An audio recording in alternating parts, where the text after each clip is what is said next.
Hello ladies and gentlemen, welcome back to Lessons with Mark. Now this is a series where I'm talking to you about a topic to try and unleash some of my brain. So if you do like these, then don't forget to like and subscribe. If you don't, then go and watch my other videos where I actually do some cooking, and if you like those, then go and like and subscribe.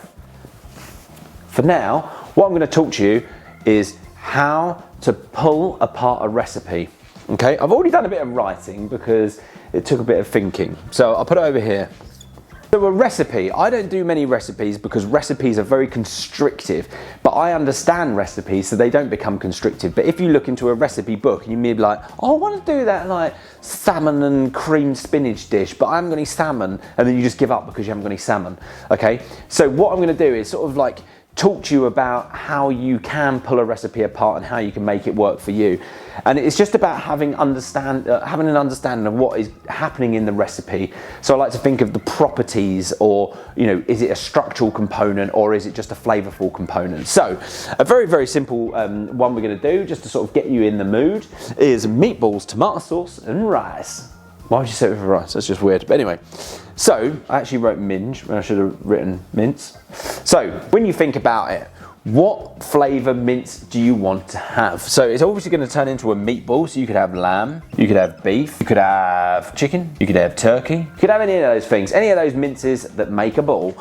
Then it goes into spices, okay? So say for example, the base recipe, let's just go with beef for example.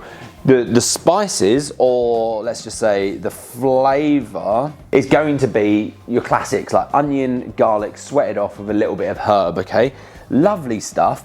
But then if you're like going, okay, that's a classic, but if you start going towards lamb, then the whole dish can start to blend and go a little bit funkier. So it goes back to a video I did where I talk about, understanding cuisines or understanding techniques.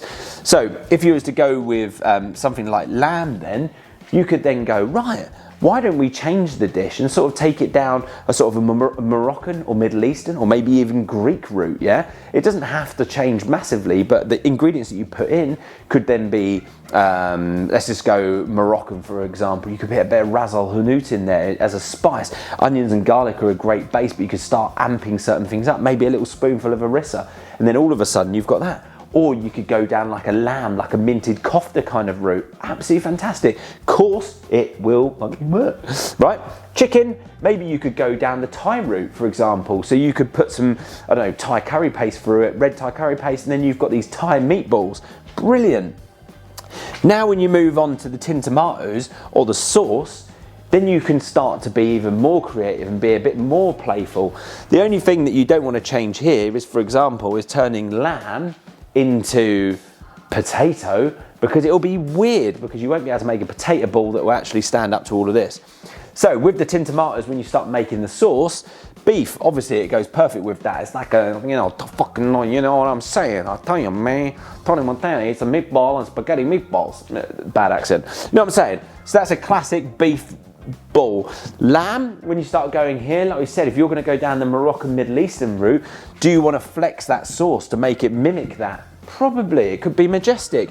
If you're going to go with chicken, maybe that sauce needs to be mimicking of that. Do you want to take the tomatoes out and just use it as a sauce? So you can start making like a coconut broth maybe, and then you've got a slightly different variation on here. Lovely, why not? This sauce just needs to play with these. So then turkey mince is obviously dry as fuck, so maybe you want something that's super saucy, like a nice tomato, spicy tomato. Love it. The veg. So this is the point where people kind of go, oh, can I put some spinach for it? Can I put some courgette for it? Yeah. Look, if you want to put a vegetable through a sauce, there's two things you need to think about. Number one, texture and flavour, all right? Texture. If, for example, you want some courgettes to go through it and you put courgettes into that sauce right at the beginning, they're going to turn to mush, okay? If you're happy with that, absolutely crack on. But maybe you want a bit of texture in that. So why not think about techniques and saute them a little bit, keep them a bit chunky, get them nice and flavourful. Then when you're about to serve, just pop them in and then just toss them through, and then you'll get a nice little bite to it. Lovely. Do you want to stick some spinach through it, wilt it through? Why not? Absolutely lovely. Flavour. So this is the thing, like if you're going to be making a base that, say for example, like the lamb one, I like the lamb one, let's stick with the lamb one, then flavour we can start to think of ingredients of vegetables that will really amp that up. So maybe you want to put some roasted red peppers through that sauce to kind of give it a bit more body and take it away. A bit of chili or something just to sort of amp up those levels.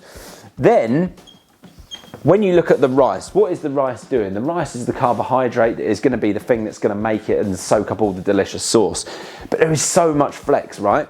So, for example, the beef, you could do spag, right? Spag, penne, you name it. With the lamb, oh, we've gone a little bit Middle Eastern. Do you want to do rice? Or do you want to do couscous?